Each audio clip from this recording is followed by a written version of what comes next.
Hola queridos oyentes. Hoy compartimos una historia interesante con ustedes. No olviden suscribirse. Disfruten escuchando. Siempre he deseado tener mi propia producción. Desde mi perspectiva, consideré la producción de muebles. No tenía el dinero para crear un negocio exitoso y no intenté conseguir préstamos. Decidí empezar con lo más simple. Aprendí sobre las opciones más populares e intenté hacer algo similar en mi garaje. Después de un tiempo, empecé a tener éxito no solo en crear cosas de alta calidad, sino también en venderlas con éxito.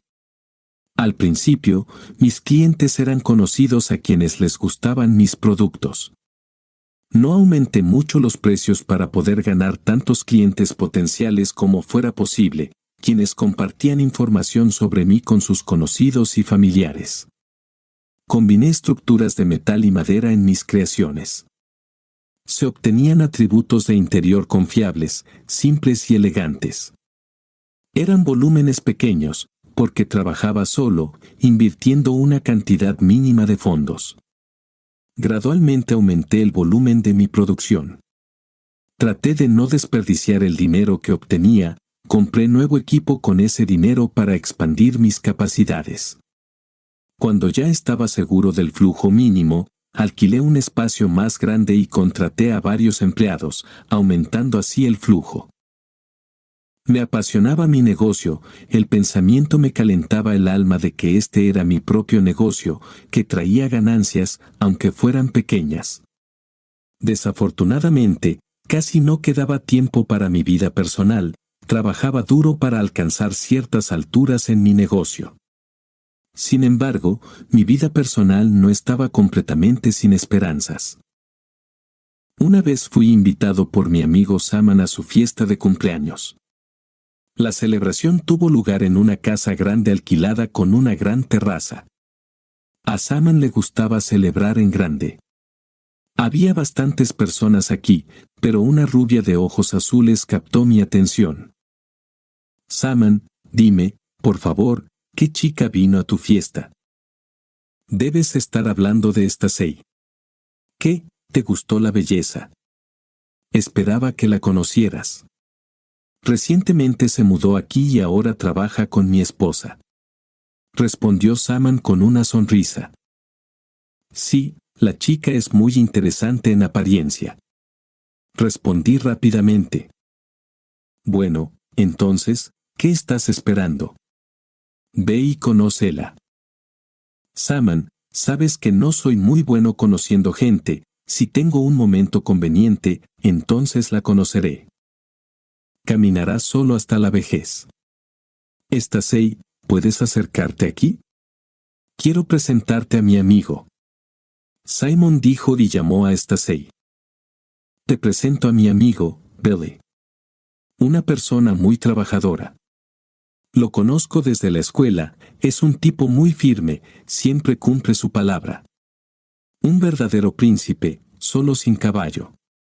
Introdujo jocosamente Saman. A Saman le gusta hablar mucho. ¿Tu nombre es Sei? ¿Escuché bien? Me dirigí avergonzado a la chica. Sí, exactamente. Mucho gusto, Billy. Sei me miró con una sonrisa. No sé cómo lo hice, pero Sei era sorprendentemente fácil de comunicarse. Era una chica verdaderamente extraordinaria a la que me gustaba más con cada minuto nuevo. Literalmente me ahogaba en sus grandes ojos azules. Pero no tuvimos tiempo de hablar mucho tiempo. Sei, ¿pasó algo? Pregunté ansiosamente al ver la mirada preocupada de Sei. Necesito irme urgentemente a casa, mi padre no está bien y no hay nadie cerca. Intenté llamar a un taxi, pero nadie quiere tomar un pedido aquí, o me ofrecen esperar mucho tiempo. Y todos aquí ya están borrachos, nadie puede llevarme a casa. Así que no sé qué hacer. Sei, no te preocupes. Vine en auto, puedo llevarte, no soy un gran fanático del alcohol, así que estoy sobrio hoy. ¿Te doy un aventón? Billy, Me ayudas increíblemente, respondió Stacy con entusiasmo. Rápidamente nos subimos al auto y fuimos a la casa de Stacy. Ella se mudó aquí especialmente más cerca de su padre para cuidarlo. Estaba enfermo y a veces tenía convulsiones. Era necesario cuidarlo en esos momentos. Todo estaba bien con su padre. Billy. Te estoy muy agradecida. Nos conocimos hoy y ya me has ayudado mucho. Son tonterías, Stacy. Contáctame. Respondí. No son tonterías. Billy, al menos te debo un café. Hoy ya es muy tarde. ¿Qué opinas de reunirnos mañana para tomar un café? Stacy, es una gran idea. Con gusto acepto. Al día siguiente nos encontramos nuevamente.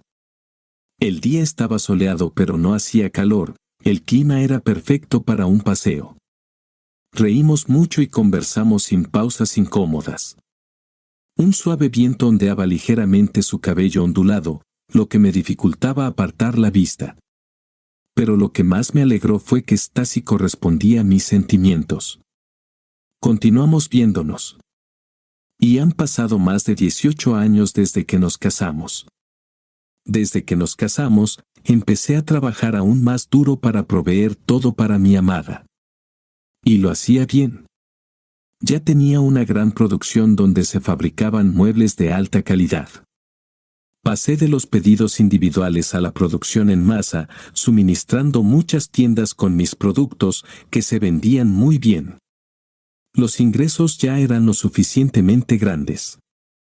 Pero Stacy estaba cada vez más consentida.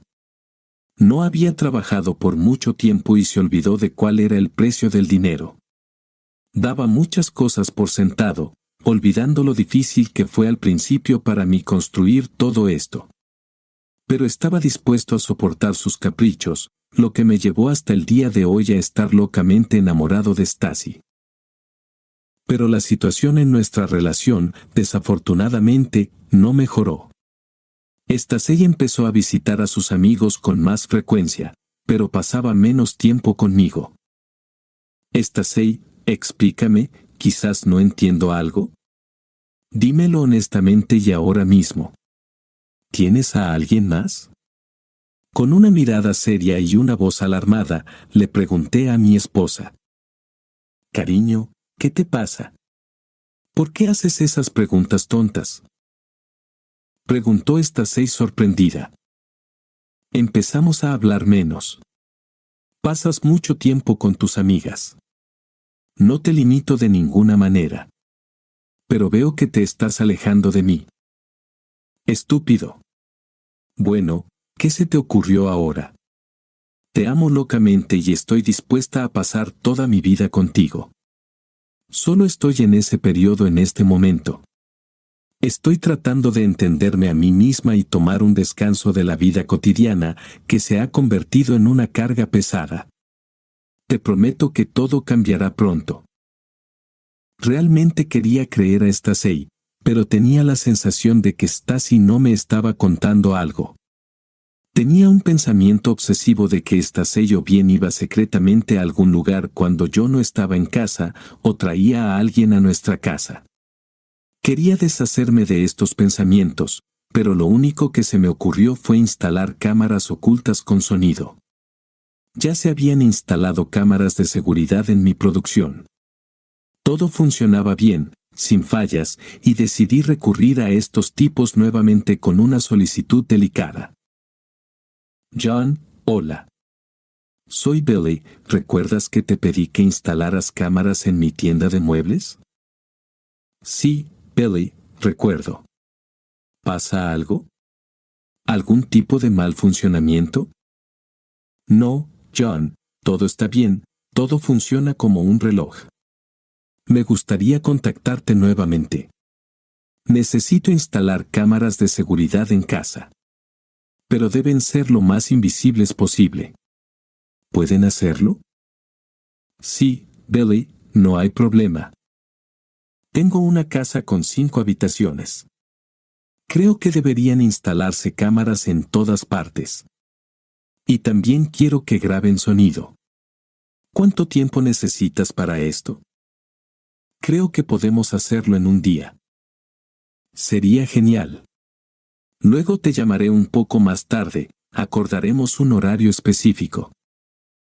Sabía que esta se iba a irse por un par de días a casa de su hermana. Era la oportunidad perfecta para instalar cámaras ocultas sin que ella lo supiera. John vino con su equipo de especialistas. Y lo hicieron en un día. Tenía acceso remoto a las cámaras ocultas en mi casa directamente en mi teléfono. Todo se hizo de la manera más discreta posible. Cuando Estasei regresó, comencé a seguir sus movimientos activamente. Pero no sucedió nada extraño o sospechoso. Actuaba como si nada hubiera pasado. No hubo conversaciones sospechosas por teléfono con nadie. Estasei ni siquiera trajo a nadie a casa. Después de un tiempo, empecé a pensar que todo estaba realmente en orden y que simplemente había inventado otra tontería. Y ahora, esta situación con las cámaras ocultas cada vez me parecía una verdadera paranoia. Después de un tiempo, tuve que hacer un viaje de negocios por una semana. Durante el viaje, seguía observando a Estasei de vez en cuando. Para mi sorpresa, ni siquiera salió a pasear con sus amigas. Estuvo en casa la mayor parte del tiempo. Y de repente recibí una llamada de mi amigo Charlie. Billy, hola. Hola, Charlie. Me alegra escucharte. Y a mí también, amigo. Oye, ¿por qué no me contactaste de inmediato si querías alquilar una casa? Charlie me preguntó. ¿En qué sentido? No iba a alquilar una casa, ¿de qué estás hablando? Bueno, ¿cómo? Vi a Stacy hace 10 minutos cerca de una pequeña área suburbana. Estaba conduciendo por ahí y vi a Stacy con un agente de bienes raíces. Ya no me metí. Pero conozco a este agente, trabaja para mis competidores, sus precios están por las nubes, pero yo podría ofrecer condiciones mucho más favorables. Lo siento, Charlie, pero realmente no pensaba alquilar una casa. Ahora mismo estoy en un viaje de negocios. Entonces es muy extraño. Bueno, de todos modos, encontremos un momento para reunirnos y tomar algo, como en los viejos tiempos. Está bien, Charlie. Nos vemos cuando regrese de mi viaje de negocios. Las palabras de Charlie me alarmaron increíblemente. ¿Quizás estaba equivocado? Vi a Stacy en el video. Estaba en casa y no se fue a ningún lado. Retrocedí el video al momento en que supuestamente Stacy no estaba en casa. En el video, estaba limpiando en ese momento. Miré fijamente durante mucho tiempo y presté atención al televisor encendido. Las cámaras grababan con buena calidad. Amplié la imagen y vi que las noticias estaban en la televisión. Se podía ver la fecha en la esquina de la pantalla, y la fecha era antigua, con una diferencia de unos días. Esto me dejó en shock. Pensé que podría haber algo mal con la transmisión en vivo. Tal vez la tarjeta de memoria donde se guardaba todo había fallado. Pero no encontré nada. Y luego empecé a ver otros videos y me quedé asombrado. Eran videos pregrabados que se me pasaron hábilmente como tiempo real. ¿Pero por qué? ¿Qué estaba escondiendo Stacy? Llamé a otro amigo, Mason. Él conocía a personas que establecían vigilancia sobre alguien. Mason me puso en contacto con estas personas y les pedí que comenzaran a seguir a mi esposa con urgencia. Obtuve la dirección de Charlie de la casa a la que fue Stacy, luego le di la dirección a los tipos que estarían vigilando a mi esposa. Logré hacer todo esto en un par de días, mientras aún estaba en un viaje de negocios. Transferí un anticipo considerable a los tipos para que comenzaran a trabajar de inmediato. A fines de la semana, cuando se suponía que debía regresar de un viaje de negocios, me entregaron un video. Encendí ansiosamente la grabación de video en mi computadora portátil. Vi a Esposa hablando con un chico en la misma casa de la que Charlie me había hablado. Esposa, cariño, ¿por qué estás tan preocupada de nuevo? Temo que no lo logremos. Cariño, cálmate. Tu estúpido esposo ni siquiera sabe que sabes de las cámaras ocultas en casa. El video está bien editado, no entenderá que esta es otra grabación. Para él, eres una esposa obediente y fiel que lo espera en casa. Incluso si no tuviéramos éxito, yo te mantendría para toda la vida. Pronto descongelarán mis cuentas y te mostraré la vida mucho más brillante, viajaremos por todo el mundo. Pero primero necesitamos estafar a tu esposo. Podemos hacerlo, ni siquiera lo dudes. Este paleto debería estar tras las rejas, todo su patrimonio será tuyo.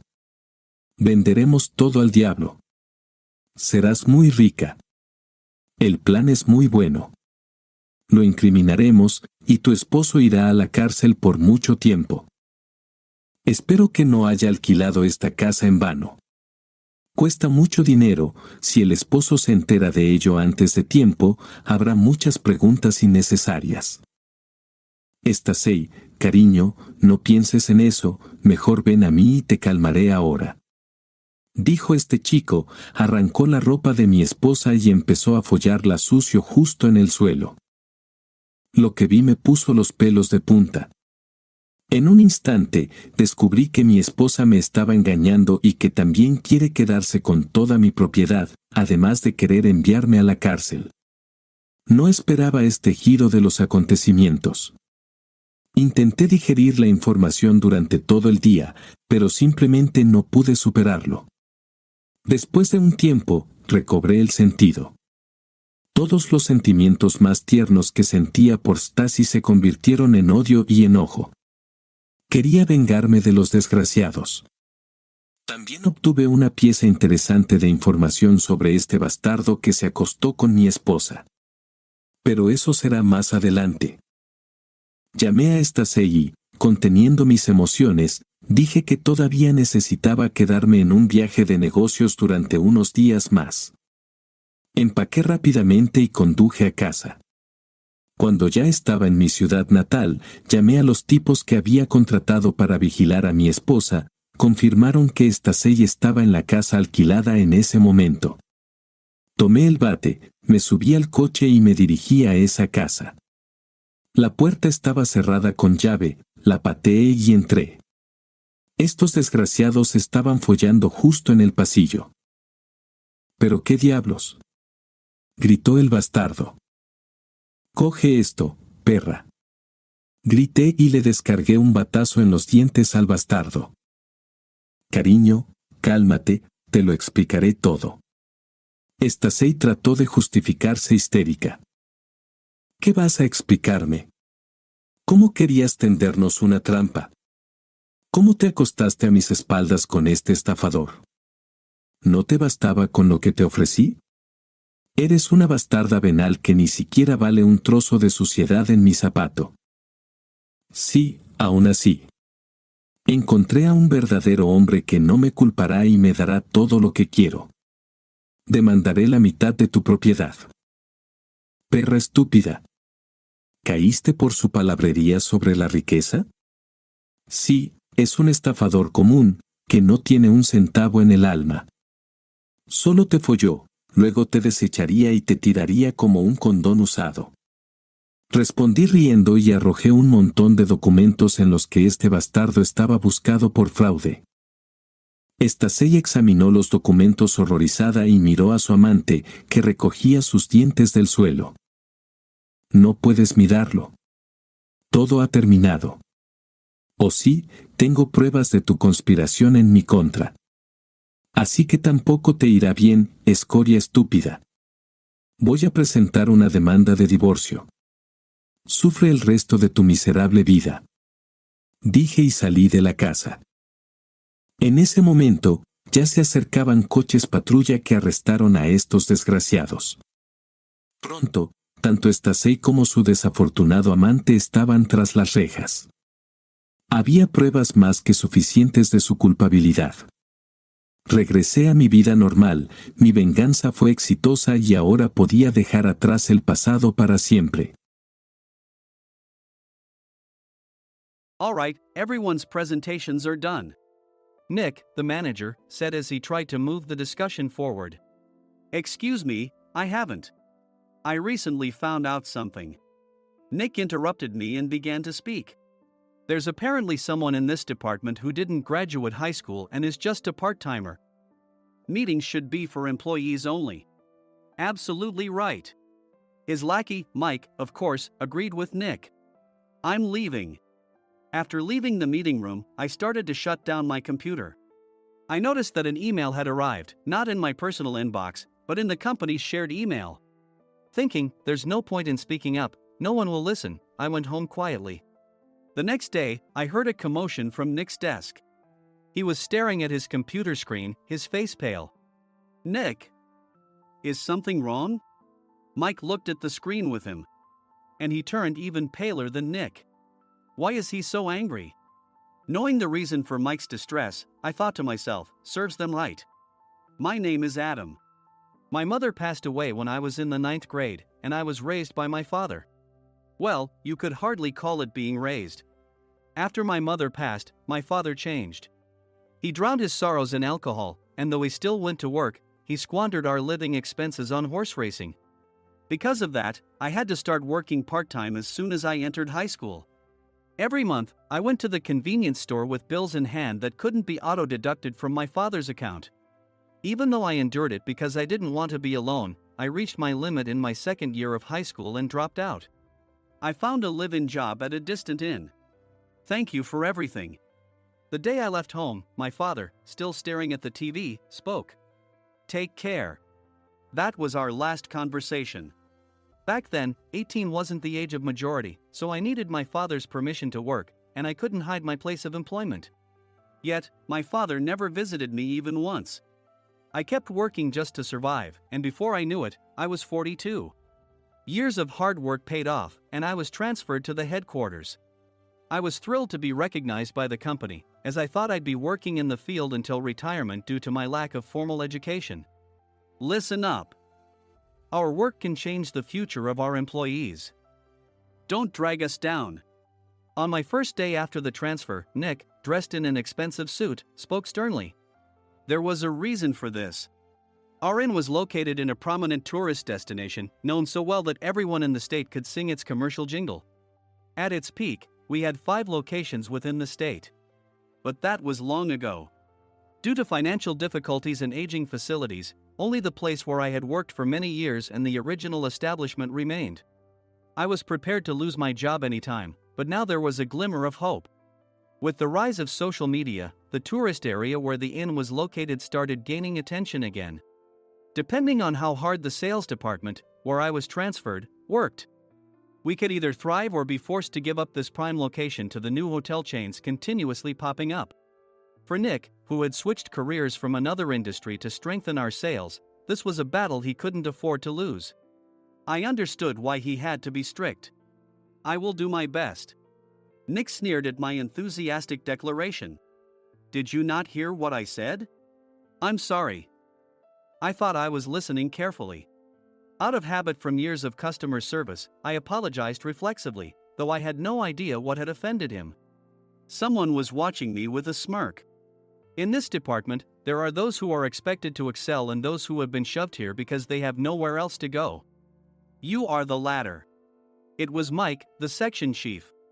He's 7 years younger, at 35. But he was called to headquarters much earlier than I was and had been moving around within the headquarters ever since. I'm not jealous, but I can't accept that he's my boss. Graduating from a prestigious university, he has an unusually high pride and caused many problems as a newbie, making things very difficult for me when I was the front desk leader. When I found out Mike was transferred to the sales department a month before me, I was disheartened. Mike is right. With just a middle school diploma, there's not much you can do. Don't even think about achieving results. As if I didn't exist, Nick remarked, I'm thirsty. Mike eagerly ran to the coffee maker. It seems Mike is Nick's lackey. I regretted being happy about my transfer to headquarters, wishing I had stayed on site forever. Send a direct mail to every company on this list by the end of the day. Nick only assigned me tasks that even a new graduate could handle. What? There are over 1,000 companies. You want me to send to all of them by today? Yes, if you and your fellow misfits split the work, even those with nowhere else to go should finish by today. I glanced at the employees typing away expressionlessly. They were worn out from customer service, only thinking about leaving on time, or were women reassigned after having children. With zero motivation for work. Even Sam, a new graduate from the same university as Mike, who was supposed to be among the expected achievers, had no enthusiasm for the job. Having joined the company wanting to do customer service. I don't care what they say, I plan to quit anytime, he said. Only Nick and Mike were highly motivated, making all the decisions between the two of them. I originally only wanted to work at the inn to survive and had no particular attachment to this job. I swallowed my words, thinking I had no right to reprimand them. About a month after the transfer, Nick told us with a frustrated look. To commemorate the 50th anniversary, we've decided to create a plan exclusive for one group per day. Originally, Mike and I were supposed to come up with it, but our president, Mr. Thompson, insists on hearing everyone's opinions. So, you all get a chance. As Nick explained, Mike began handing out prints. Make sure not to embarrass Nick. If your ideas are half-baked, you'll have to redo them. It seemed that they had printed his handwritten notes by Mr. Thompson, which included several questions and a section for free responses. It made sense why Nick had to seek our input, given that all responses had to be submitted to Mr. Thompson. We were given a week to think about it, and a meeting was scheduled to compile our ideas. My plan is to let guests enjoy both the old and modern America. Nick began the presentations. Guests would watch a master confectioner at a nearby traditional sweet shop make sweets in front of them. The welcome drink would be premium tea in a bottle. Nick's plan was certainly attractive. After his presentation, Nick called on us to present in the order we were seated. Just as I stood up for my turn. All right, everyone's presentations are done. Excuse me, I haven't. I recently found out something. Nick interrupted me. There's someone in this department who didn't graduate high school and is just a part-timer. He was likely talking about me. I joined the company as a part-timer and was made a full-time employee when I turned 20. That was 20 years ago, so Nick and Mike probably had no chance to know until recently. Meetings should be for employees only. Absolutely right. After that, Nick kept creating opportunities to solicit everyone's opinions, purposefully excluding me from speaking. The meeting unexpectedly heated up and went past the scheduled end time. A few people asked to leave, and the discussion continued with the remaining few. Still here? Normally, you'd leave in that situation. Though I had no attachment to the job initially, hearing kind words from customers made me want to make them happier. For someone like me, with nowhere to go, the inn was my home and customer service was my life. I felt pathetic about my current self. I'm leaving. I left the conference room and started shutting down my computer. I noticed an email had arrived, not in my personal inbox, but in the company's shared email. Thinking no one would listen to what I had to say anyway, I quietly went home. The next day, while preparing the DM as instructed, I heard a commotion from Nick's desk. In his haste to stand up, he hit his knee on the desk. He stared at his computer screen, his face pale. Nick! What's wrong? Mike, thinking he should be the first to rush over, approached Nick while still wearing his coat. He peered at the screen with Nick. And he turned even paler than Nick. Why is he so angry? Who is responsible for this company? Nick, more irritated than ever, asked, and Mike answered without checking. Probably Sam. Sam wasn't there because he was attending a morning training session for new hires. Nick gave up on getting angry and returned his gaze to the screen. They were looking at an email that arrived right after the end of the working day yesterday. Apparently, no one, including me, had checked it before leaving. The email was from a large company that used us for their annual employee trips. The president and executives of that company also frequently used our services personally. President of the company, Mr. Mason himself, had declared that neither he nor his company would ever use our services again. Well, some companies cancel their employee trips or stop using our services due to financial struggles. Let's just move on. Mike kept wiping the sweat from his forehead with a handkerchief. Knowing why Mike was so agitated, I quietly watched their interaction. Do you know how much revenue we get from that company? We can find other guests to fill the rooms, but we'll lose the banquet costs, gift shop revenue, rental car fees, and more. Moreover, the gifts were supposed to be prepared by the traditional confectionery shop involved in Nick's proposed plan. If it's known that we incurred such a huge loss at this critical time, Nick's position in the company would be jeopardized. Nick took a deep breath, seemingly trying to calm himself. All right, Mike. Go to New York right now and apologize to Mr. Mason. What? You're coming with me, right? I have urgent work to do. I trust you, which is why I'm entrusting this to you. Please. Mike, believing Nick's sincerity, agreed with a determined look on his face, saying, yes. That's Nick for you. Even if Mike went to apologize, Nick would shift all the blame onto him if the client didn't change their mind. Well, it was Mike's fault to begin with, so it served him right. About 3 hours later, Sam answered a call from somewhere and repeatedly apologized, saying, I'm very sorry. Everyone watched to see what was happening. After ending the call, he informed Nick with a weary tone. When Mike arrived at the client's company, he only made things worse, further infuriating Mr. Mason. He was demanding, get his boss here immediately. It was no wonder Sam was exhausted, dealing with such a call right after returning from training. What is that idiot doing? All right, Adam, you're coming with me. If sacrificing Mike didn't work, then I must be next. Normally, I'd want to refuse at all costs, but I saw an opportunity in this situation. If I can be of assistance, I'd be happy to join you. I obediently followed Nick, and we flew to New York. When we introduced ourselves at the reception, it became clear how serious the situation was, as the receptionist personally escorted us to the president's office. Angry voices leaked through the door, making both Nick and me uneasy. Excuse me. I'm Nick, the supervisor. I understand my subordinate has caused you trouble, and I deeply apologize. Nick, with his experience in the corporate world, knew enough to offer an apology before excuses. However, his customer service skills left much to be desired. I sighed as I saw Mike trembling like a small dog in the corner of the room. What kind of training are you giving your subordinates? Mr. Mason glared at Nick with a red face. The intensity of his gaze made even Nick take a step back. Regrettably, I joined this company only 2 years ago and was unaware of Mike's issues. I should have identified his shortcomings sooner. Indeed. I should have realized sooner. No sensible person would come to apologize and then give a lengthy presentation on the drawbacks of not using their in. Nick froze, his mouth slightly open. Suspecting the worst, I picked up the documents that had fallen to the floor. It seemed Mike hastily prepared these documents on the plane, listing the disadvantages. Disadvantage 1: if you change the venue for the company trip, employees might suspect it's for cost-cutting reasons, leading to a negative impression. Reading it aloud half-jokingly, Nick snatched the papers from my hand and checked the contents with a furious expression. Among the stack of documents was a receipt from a nearby convenience store's copy machine. I felt a pang of dread, hoping he hadn't shown the receipt as well. What do you think he said when I asked what kind of nerve he had to do this? I'm very sorry. Faced with the dire situation, Nick must have thought there was nothing left to do but apologize. In a voice smaller than I'd ever heard from him, he uttered words of apology. He said, I'm a Harvard graduate. I don't believe I said anything wrong.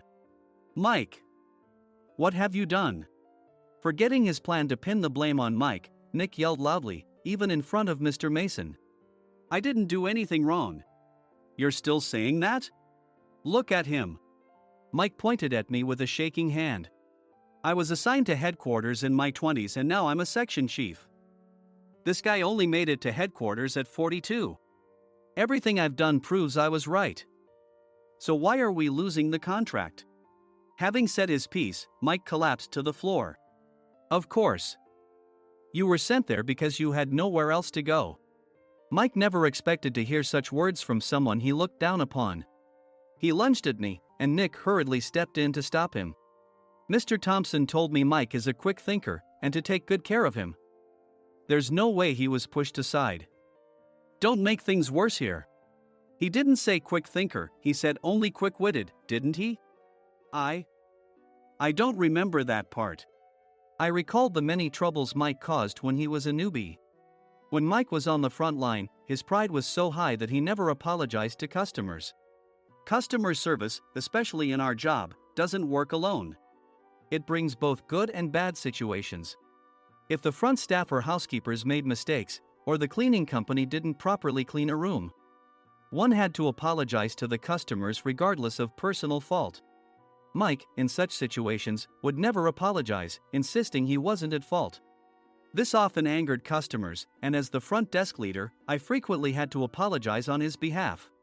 He caused complaints and disrupted operations, which is why he was quickly moved to headquarters. In departments where he didn't interact directly with customers, his quick thinking was beneficial and things went well. But it seemed his flaws were starting to show. Corporate reservations are supposed to be entered into the system by the sales representative. But a quick check yesterday revealed that more than 10 items were missing from the client's reservation. The handover document clearly stated what needed to be prepared. Why didn't you enter it into the system? Why do we have to give them special treatment? Filling rooms near the banquet hall, setting up all the food in advance. Specifying the brand of wine, they're too demanding. No wonder he always angered customers, I thought, feeling a headache coming on. Grouping them in rooms near the banquet hall is for our benefit too. It makes it easier for the staff to set up beds and serve breakfast since everyone's schedule is synchronized. As for the other requests, Mr. Mason suggested them to lighten our load. I didn't know that. Nick finally seemed to realize that Mike was the one who had angered the client. What did you say to them? I just told them we wouldn't give them special treatment anymore. We shouldn't waste effort on things that don't bring in money. I was utterly exasperated at his lack of understanding of customer service. Of course, we shouldn't comply with unreasonable demands.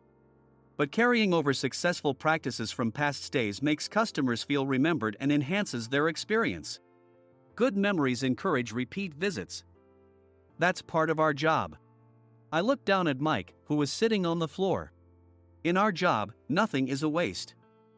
Mr. Thompson likely moved you to the sales department, hoping you'd finally understand this. How do you think he feels now that you've failed to meet his expectations? Mike, tears in his eyes, fled the president's office. I was amazed he still hadn't apologized. You have it tough, Adam. It's okay, we're all employees of the same company. I deeply apologize for this disrespectful incident. Especially after all the care you've shown us. If it weren't for you, Adam, I really would have stopped staying here. When I heard you were moving to the sales department, I was willing to reconsider if you handled it.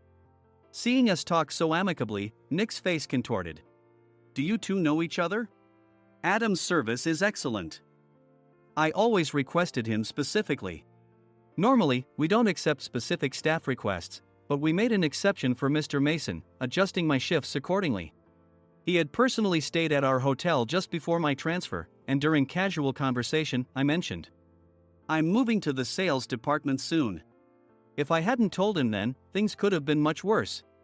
Please continue to take care of us. I look forward to it. On the return flight, Nick awkwardly offered me a can of beer. It's still working hours. Of course, I had no intention of forgiving him for a single beer. Nick might try to pin everything on Mike and avoid any consequences. While pondering this, a startling fact came to light. Nick, the tea bottles for the plan have arrived. I handed Nick a bottle labeled with our inn's name. They look good. What are you talking about? These are plastic bottles. I had assumed we would use the trendy, high-end bottling tea. But what arrived were ordinary plastic bottles of tea with customized labels. The only unique aspect was the label, which had the inn's name, making it look customized. Upon further investigation, I discovered that a substantial amount of money was set to be paid to the tea company. It was priced like bottling tea. Does this plastic bottle really cost $100 each? The tea inside is specially blended for us. The extra cost is for that. Wouldn't it be better to use another tea company? Or is there a specific reason we must use this one? As Nick continued to make excuses, I showed him a printed email. I informed the tea company's president, Mr. Mitchell, that we discovered irregular payments and he confessed. He said you two were high school classmates and planned to split the extra money. That idiot. Why did he confess? That's not important. You should worry about yourself, this could turn into a police matter. Opening the bottle cap, I suggested. How about calming down with this tea? It supposedly has a relaxing effect. Nick drank the tea frantically. In the following days, decisions were made about their fates. Mike was reassigned to the General Affairs Department, with no chance of transfer or promotion, as per Mr. Thompson's orders. As for Nick, since the payment to the tea company hadn't yet been made, he narrowly avoided legal trouble. Instead, he was encouraged to leave the company, and to avoid further complications, Nick submitted his resignation. Rumor has it that connections between HR departments have made it difficult for him to find new employment. Even though it was good to have those two gone, something unexpected happened in the sales department. Everyone became motivated and united in refining the 50th anniversary plan. In the end, my plan was adopted. We collaborated with the Tourist Information Center to provide personalized guides. The plan, tailored to the number of guests, was truly special for the 50th anniversary. Hey, is Adam's family coming to stay? I immediately booked that special plan for my family. Sam noticed it on the reservation list and quickly picked up on it. Yes, I'm inviting my father. That's great. I might invite my parents too. I lacked the courage to face my father just as Adam. But here, with the confidence Mr. Mason praised, I felt ready. The 50th anniversary plan was a perfect opportunity to reconnect with my father. I hoped to bring back the days when we could laugh together as we once did.